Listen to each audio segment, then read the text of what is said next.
At an airport in Los Angeles, flight attendants Jenny and Paula are getting ready for their next trip. Captain Forrest and his co-pilot Wilsey chat with them and they notice they won't have many passengers tonight because of the thunderstorms. Wilsey also takes some medicine because he isn't feeling well. Then the attendants meet tonight's passengers. George is a teenager who always flies alone and doesn't like to be smothered. Bev has come with her husband Dr. Kingston, whose Parkinson's doesn't allow him to move or speak. Army medic Shyla is nervous about flying while Louise is relaxing with her cat. Niall and Susan are expecting a baby and are quite germophobic, so they clean their seats before sitting, while Forrest and Nika are excited foreigners who don't speak very good English. Henry has brought a cage of hamsters, and when Ralph tries to help him put it in the storage bin, he gets bitten in the process. The cage won't fit, so the flight attendants force Henry to send it to the cargo hold. Businessman Preston keeps sneezing, apparently sick with the same thing Wilsey has. As the plane finally takes off, Jenny has to remind Niall to hang up his phone, and when he refuses, Henry forces him to. Both men get angry and argue, so Jenny sends them back to their seats by reminding they could be arrested when they land if they don't behave. Afterward, Henry flirts with Jenny, telling her about his PhD and making a comment about the sorry state of society's manners. Moments later, Henry is watching the news and learns that the Center for Disease Control, or CDC, has surrounded an apartment building in Los Angeles. Meanwhile, Ralph isn't feeling well and asks for water while staring at the wound on his thumb. Jenny notices he's sitting in a weird position, and when she checks on him, he suddenly pukes all over her. His mouth is foaming as he demands to get off, so the flight attendants try their best to take care of him. Nobody notices the cat sneaking around and eating some puke off the floor. Jenny leaves the guy with Paula and goes to clean all the puke off her body, but at that moment Ralph runs down the corridor and pushes her down. He starts pounding on the cockpit door, asking for the plane to stop, so Wilsey follows protocol and locks the door while Forrest warns ground control of the situation. Henry tries to stop Ralph, but he's easily overpowered, and the same happens to George. Then Preston, George, Paula, and Shyla team up with Henry to hold Ralph and eventually knock him out. Using plastic restraints, they tie up his wrists. Afterward, Shyla checks nobody was injured while Jenny freaks out in private, telling Paula how she failed to be useful in an emergency. At that moment, Forrest announces he's been given orders to land and sends everyone to their seats. The plane shakes a lot as it goes down, and the attendants teach everyone to keep their heads down. Ralph's body keeps sliding and bumping his head, so Jenny and Paula have to make an effort to move him to a seat. While Paul struggles with the seatbelt, Ralph wakes up with red eyes and bites her nose, severely injuring her. Then Ralph goes crazy, and once again the passengers have to team up to push him into the bathroom, locking him up. As the plane finally lands, Shyla uses the emergency first aid kit to give Paul some medicine that will prevent her from going into shock and ties a scarf around her face, but she's losing a lot of blood and needs immediate medical attention. Forrest is frustrated because ground control tells them to wait even though they know about the emergency, and he decides to break the rules by choosing an unassigned gate. Thankfully, baggage handler Ed sees the plane coming and opens the gate just in time. Forrest and Wilsey hold the plane's bathroom door shut while everyone else desperately leaves the plane except for Bev and Kingston because they need help moving. Ed guides the group to the other end of the gate, but the door is locked and nobody answers his request on the radio. They have no choice but to follow Ed through an employee entrance to enter the staging area of the airport. The group takes the stairs and Ed reaches the other doors, however he's shocked to discover they're all locked, which never happens. When he checks the power box, he confirms they're under lockdown and everything they do will be seen on the security cameras, which are still active. An argument on what to do ensues, but it's interrupted by the sudden sound of sirens. They look through a window and notice ambulances and police cars outside, only for the window to be covered. A voice announces that the group has been quarantined and they have to wait until help comes. The passengers call their families to tell them what's happening before teaming up to yell at Jenny, seeing her as the representation of the airline's decisions. Jenny doesn't know how to defend herself, but thankfully Shyla interrupts the yelling to point out she has a medical kit in her luggage that could help Paula survive a few more hours. Jenny takes Ed and few passengers with her to look for Shyla's luggage, but at that moment the power goes out. Ed guides them with his flashlight, and when they return to the plane, they discover Wilsey and Forrest are gone. Jenny opens the bathroom and is horrified to see blood everywhere. Preston moves to get his laptop and bumps into Kingston, who is sitting alone. His wife is gone, and when the others wonder what happened, Kingston uses his eyes to point at a pair of plastic cuffs on the floor that have been chewed through. Meanwhile, Ed cuts the carpet on the floor to reach a hatch that takes them directly to the baggage hold. Jenny reaches for Shyla's medical kit while Niall grabs a gun from his suitcase. Ed freaks out when a rodent walks by his feet and scares it away while saying it was a rat, but Henry thinks it was just one of his hamsters because he's found the broken cage. As Jenny climbs out of the hold, she looks around and notices Preston's laptop covered with blood. At the end of the corridor, Wilsey is running on his fours, growling and also covered in blood. Suddenly an infected Forrest appears behind Jenny and attacks her. The guys immediately come out to help, but punches do nothing, so Niall shoots him to death as some of Forrest's blood falls on his face. Afterward, the group runs off the plane, and in the gate corridor they find Kingston thrown from his wheelchair and an unconscious Preston bitten on the back of the neck. Nearby, Jenny finds Bev crying and begging for help, but she suddenly transforms and attacks as well. Fortunately, Jenny outruns her and the guys push the door to lock her out. The group goes back to the others and Shyla does her best to take care of Paula. Susan cleans the blood off Niall's face, yet they still share a kiss. Henry and Ed put furniture in front of the door to keep Bev out and Jenny looks around, finding drops of blood on the floor and worrying about where they came from. Finally snapping, Jenny tells everyone to shut up and takes over leadership since the captain is dead.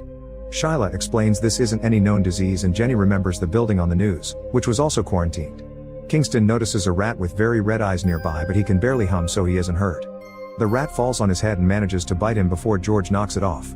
While the guys catch the rat in a bucket, Shyla takes care of the wound. Then the group agrees to lock George and Paula up in a crate in case they'll transform as well.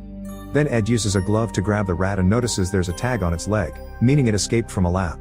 George says Henry brought it and lied about the hamsters because he's certain he saw long tails in the cage earlier.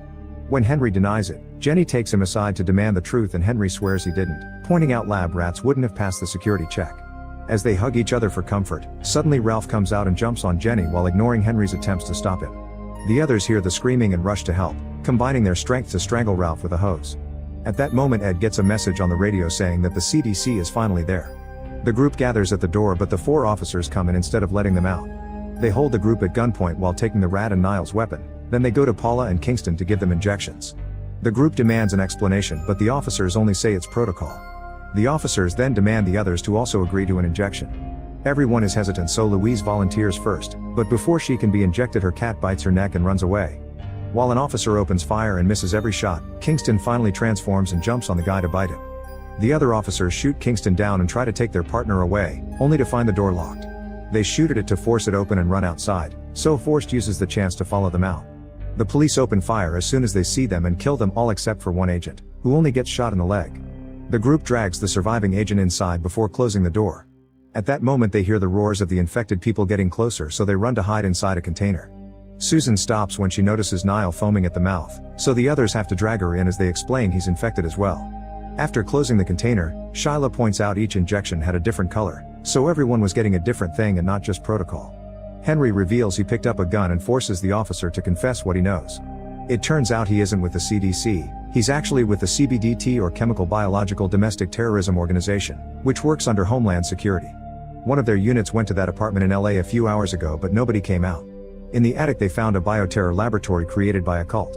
They tried to develop a cure based on a survivor, but it only made it worse, implying this group was going to be the next human trial. After confirming the rats carry the disease, the officer takes the gun from Henry and self-deletes. Nika has a breakdown while Ed remembers this terminal often gets flooded because of an old drainage tunnel, meaning they could escape through it if they find it. Suddenly Wilsey appears on an opening on top of the container and grabs Ed's hand, so Henry tries to shoot him only to discover he has no bullets. Ed tells George to push a button that lifts the container and crushes Wilsey against a beam. Afterward the group leaves the container and Ed guides them through the area while Jenny notices Henry is missing. Nika walks at the back and suddenly something drags her away from the others, so the group hurries up the stairs to escape. In secret, Henry is accessing a bag with another gun. As the group runs, Jenny trips and finds Paula, who has transformed too. Jenny has to accept her friend is gone and uses a wrench to fight the creature until she pushes her off the platform, killing her. Then the group makes it to an office where they look for the terminal blueprints, which show them a way through a wall to find the drainage tunnel. Meanwhile, George reveals he stole Henry's bag and inside he finds suspicious documents recording lab experiments, not to mention a mysterious box. At that moment Susan and Niall find them and try to attack, but Henry comes back and shoots them both just in time. Ed notices that Henry was bitten and George uses the chance to open the box, revealing a bunch of medicine and a syringe. Henry finally admits he did bring the rats and explains he's part of the cult mentioned by the officer. Their goal is to clean the planet from humans, who keep growing more violent and destructive every day. Henry threatens to kill Jenny if George doesn't hand over the antidote, so Ed jumps on him to stop him, only to get shot dead. The others are now scared and let Henry have the antidote, which he mixes with the blood from his wound and injects in his eye while explaining his group has followers in various organizations and that's how he got the rats past security. Now Henry is ready to leave and wants to bring George as hostage. Jenny tries to stop him, but Henry knocks her down and escapes with the kid and the blueprints. Jenny is extremely dizzy, so Shyla goes out first. Minutes later Jenny comes out too and is found by an infected Preston. A chase ensues and Preston almost grabs her, so Jenny has to kick him off. Then she lures him into a machine and bashes his head with a hatch lid until he's dead. Afterward she continues to search for George and has to take a different route when she sees a transformed Nika standing nearby. Going into another room she bumps into Shyla, who has retrieved the officer's thermal goggles. She puts them on Jenny and reveals she's been bitten, so she asks Jenny to go after George while she buys her some time. Shyla goes back to the main room and talks loudly to get the attention of the remaining infected people, who immediately jump on her to kill her. Jenny finds a hole in the wall that Henry opened to go after the tunnel, and when she's about to get in, she's grabbed by Louise. Using the wrench, she hits Louise until she knocks her down. Then Jenny walks through the section between walls, noticing blood drops on the ground thanks to the goggles. She gets scared when she sees some animals, but they're just mice and not the lab rats. Following the blood trail, Jenny finds the blueprints in Henry's shirt next to a ladder that goes into the drainage tunnel. She looks down and finds George, who explains the antidote didn't work and Henry has transformed too. Ignoring George's warnings, Jenny goes down and notices some blood falling on her goggles. Suddenly Henry appears and attacks her, making her drop the goggles before he starts throwing her around. While Jenny tries her best to hold him back, George puts on the goggles and grabs the gun, shooting Henry down. Now free, Jenny takes back the goggles and uses the wrench to finish Henry off with a blow to the head. At that moment huge flames appear down the hatch, meaning the teams outside are burning down the terminal. The exit is unfortunately blocked, but Jenny finds a baggage tunnel and kicks down the lid. George is too scared to go down there, so Jenny gives him the goggles and allows him to go first for safety. As they hear explosions going off outside, the duo moves as fast as they can. However, Jenny soon begins getting tired and realizes she's infected. George turns around and notices her puking, yet he refuses to leave without her. Jenny agrees to keep on following him just for his sake. Eventually they find the exit, which is blocked by bars. George manages to simply walk through them, and when he turns around again, a transformed Jenny reaches through the bars to attack him. Thankfully she's too big to come through and George gets free by taking off his jacket.